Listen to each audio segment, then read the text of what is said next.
विद्यार्थियों, इस वीडियो में हम लेकर आए हैं कक्षा 10 का जो विज्ञान विषय है, विज्ञान विषय से अध्याय 8 आनुवांशिकता।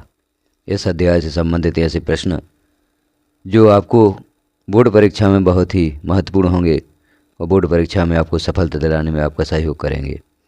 यहाँ हम देखेंगे अध्याय 8 आनुवांशिकता से संबंधित वन लाइनर क्वेश्चन, या ऐसे प्रश्न जो छोटे प्रश्न हैं और जो प्रश्न क्रमांक 1 से 5 तक छोटे प्रश्न आते हैं, जैसे ऑप्शनल क्वेश्चन या खाली स्थान जोड़ियाँ, सत्य असत, एक शब्द में उत्तर।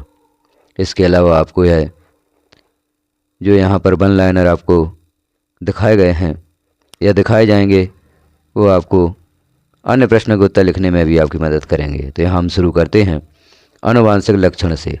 आनुवांशिक लक्षण क्या होते हैं? वे लक्षण जो माता पिता से उनके संतानों तक पहुँचते हैं आनुवांशिक लक्षण कहलाते हैं। आनुवांशिकता क्या है?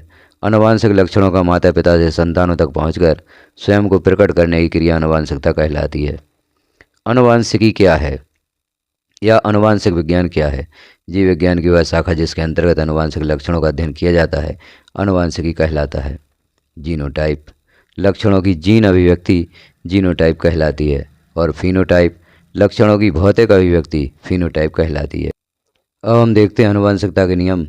मेंडल, जो कि आनुवांशिकता के जनक माने जाते हैं, उन्होंने 3 नियम प्रतिपादित किए।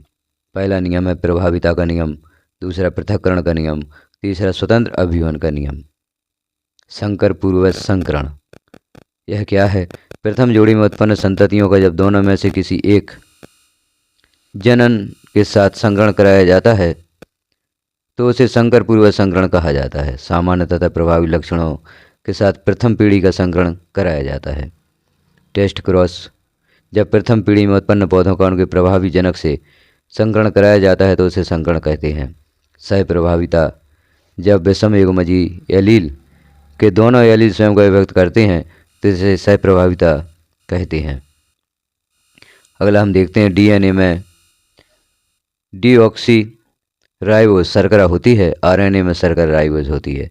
डीएनए मुख्य केंद्रक में पाया जाता है, आरएनए केंद्रक एवं कोशिका द्रव्य में पाया जाता है।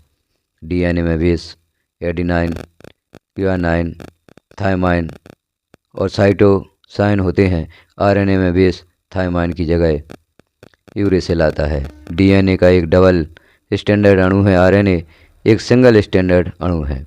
विभिन्नताएं, एक ही जनक की संतानों में समानता होते हुए भी एक दूसरे से भिन्न है, यही विभिन्नता जैव विविधता कहलाती है। तो यहाँ पर प्रश्न बनता है जैव विविधता क्या है? तो एक ही जनक संतानों की समानता होते हुए भी वे एक दूसरे से भिन्न हैं, यही विभिन्नता जैव विविधता कहलाती है। प्रभावी लक्षण, जब विपरीत लक्षणों के जोड़े में क्रॉस कराया जाता है तो जो लक्षण प्रदर्शित होते हैं वे प्रभावी लक्षण कहलाते हैं। अप्रभावी लक्षण, जब विपरीत लक्षणों के जोड़े में क्रॉस कराया जाता है तो पहली पीढ़ी में लक्षण छिपा रहता है, वह अप्रभावी लक्षण कहलाता है। तो जब विपरीत लक्षणों के जोड़े में क्रॉस कराया जाता है तो यहाँ आप देख रहे हैं तो पहली पीढ़ी में लक्षण छिपा रहता है, तो छिपा हुआ लक्षण अप्रभावी लक्षण कहलाता है। एक संकर क्रॉस क्या है?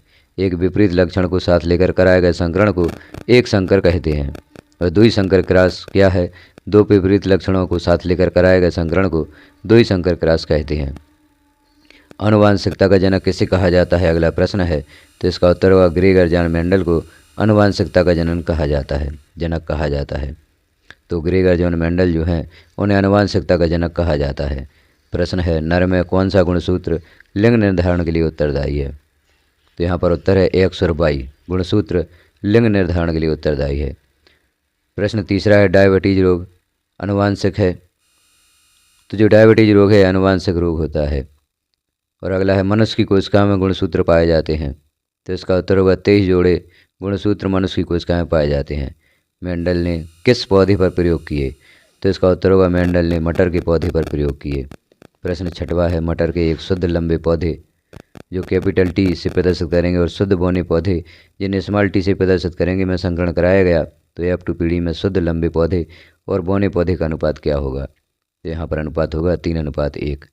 अगला प्रश्न है, जो लक्षण पीढ़ी दर पीढ़ी संचरित होते हैं आनुवांशिक लक्षण कहलाते हैं। जीन एक आनुवांशिक इकाई है। आनुवांशिक पदार्थ का विनियम अर्धसूत्री विभाजन या क्रॉसिंग ओवर के दौरान होता है। मेंडल ने आनुवंशिकता के नियमों का प्रतिपादन किया। आगे हम देखते हैं सभी जीवों का शरीर कोशिकाओं का बना होता है।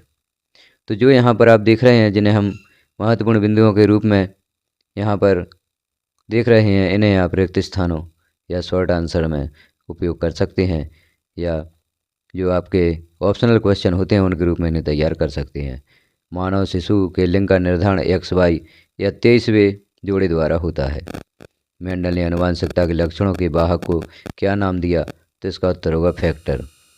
प्रश्न 14वां है, जीन की खोज करने वाले वैज्ञानिक का नाम लिखिए।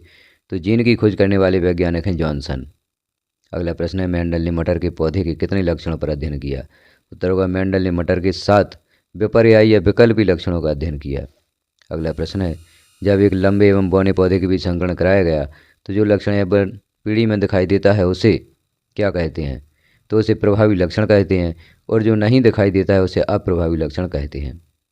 प्रश्न 17वां है, एक संकर क्रॉस में F2 पीढ़ी का जीनोटाइप एवं फिनोटाइप अनुपात होता है। तो यहाँ उत्तर होगा 3:1 जीनोटाइप होता है और 1:2:1 फिनोटाइप अनुपात होता है। अगला प्रश्न है, जब 2 विकल्पी जोड़ों का अध्ययन किया जाता है तो उसे क्या कहते हैं? तो इसका उत्तर होगा उसे द्विसंकर क्रॉस कहते हैं। अगला प्रश्न है, प्रश्न क्रमांक 19, द्विसंकर क्रॉस में F2 पीढ़ी का फिनोटाइप अनुपात होता है। इसका उत्तर होगा 9:3:3:1। द्विसंकर क्रॉस में F2 पीढ़ी का फिनोटाइप अनुपात यहाँ दिया गया है 9:3:3:1। अगला प्रश्न है, DNA का वह भाग जिसमें किसी प्रोटीन संश्लेषण के लिए सूचना होती है उसे क्या कहते हैं? तो उसे प्रोटीन का जीन कहते हैं। अगला प्रश्न है, प्रत्येक जनक कोशिका में संतति में गुणसूत्र पैतृक अथवा मातृक के जोड़े के कितने गुणसूत्र होते हैं? तो इसका उत्तर होगा केवल 1 गुणसूत्र। अगला प्रश्न है, मानव में लिंग निर्धारण के लिए जिम्मेदार गुणसूत्र है?